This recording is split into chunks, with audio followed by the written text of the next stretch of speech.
Prices were rising, merchants were confused, gold was losing value, entire markets were changing, and the person responsible wasn't a government. He wasn't a central bank. He wasn't even a king at war. He was a traveler carrying so much wealth that his generosity changed the value of money itself. It sounds impossible.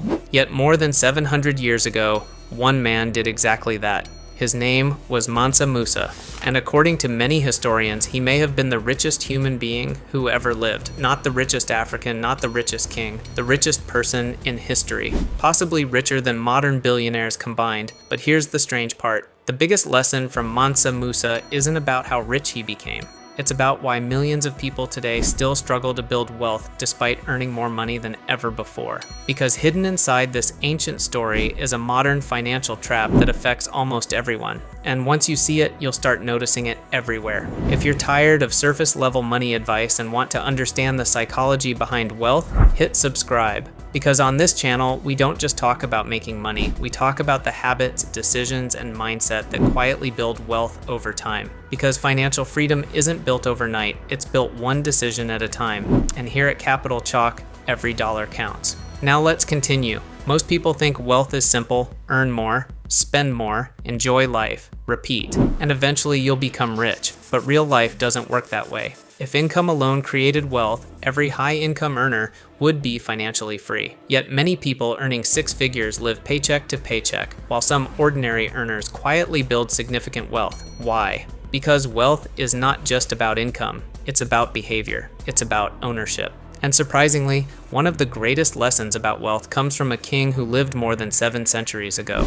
During the 14th century, one of the richest places on earth wasn't Europe. It was the Mali Empire in West Africa. Gold wasn't merely an investment. Gold was money. Gold was power. Gold was influence. The empire sat at the center of major trade routes. Merchants crossed deserts to reach it. Wealth flowed through it. At the center of it all stood Mansa Musa. Unlike most people today, Musa didn't become wealthy through a career. He controlled assets, gold mines, trade routes, resources, and throughout history, the largest fortunes have usually been built through ownership rather than labor. In 1324, Mansa Musa began a pilgrimage to Mecca. For most people, a pilgrimage is a spiritual journey. For Musa, it became one of the greatest displays of wealth in human history.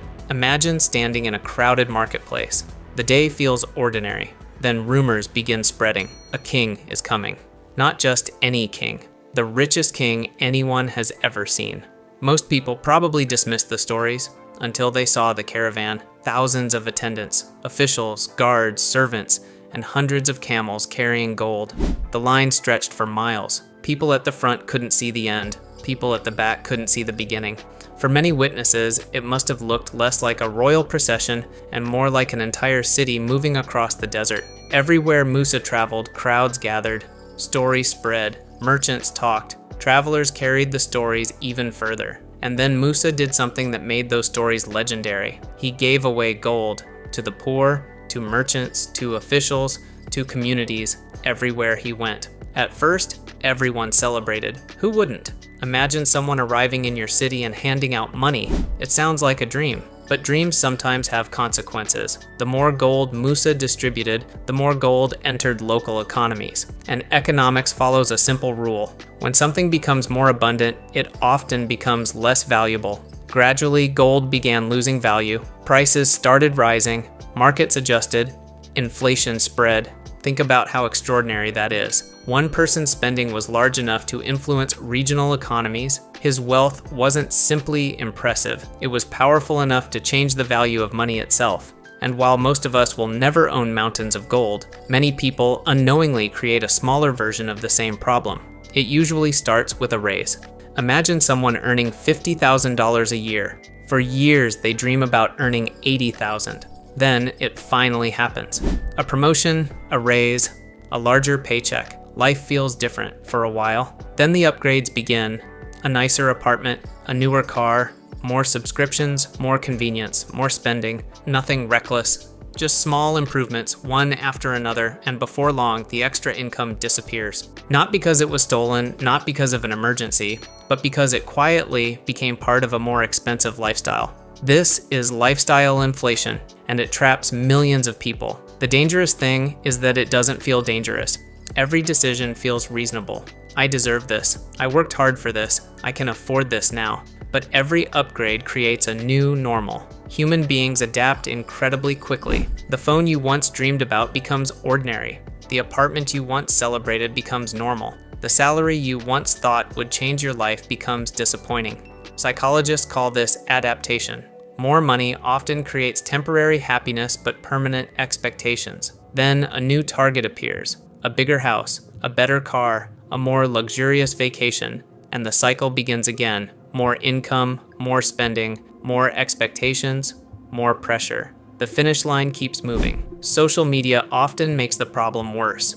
Every day, people see luxury lifestyles, expensive homes, exotic vacations, and designer products. Without realizing it, many begin treating those lifestyles as the standard they should be chasing. Most people focus on how much gold Mansa Musa owned, but that's not the most important lesson. The real lesson is how he built wealth, ownership. He controlled assets, things that produced value, things that generated wealth whether he was actively working or not.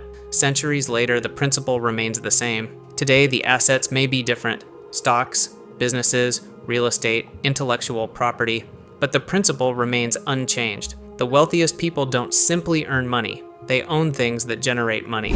Imagine two people receiving the exact same raise. The first upgrades everything immediately. The second upgrades very little and invests the difference.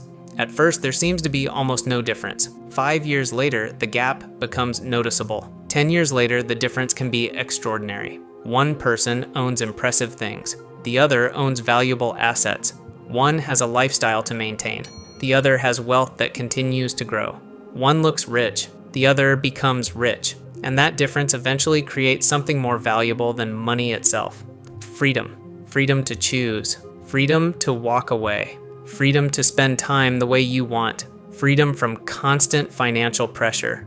More than 700 years ago, one man became so wealthy that prices started rising after he arrived. His fortune became legendary. His generosity became famous. And his spending became powerful enough to influence economies. But the greatest thing Mansa Musa left behind wasn't gold. It was a lesson. Money alone doesn't create wealth. Ownership does, discipline does, patience does. The next time your income increases, ask yourself one simple question. Am I upgrading my lifestyle, or am I upgrading my future? Because the difference between looking wealthy and becoming wealthy is often hidden inside that decision. If you enjoy exploring the psychology behind money, wealth, and the decisions that quietly shape our financial future, subscribe to this channel, because here, we don't chase financial hype. We uncover the principles that stand the test of time. And always remember that every dollar counts. See you in the next video.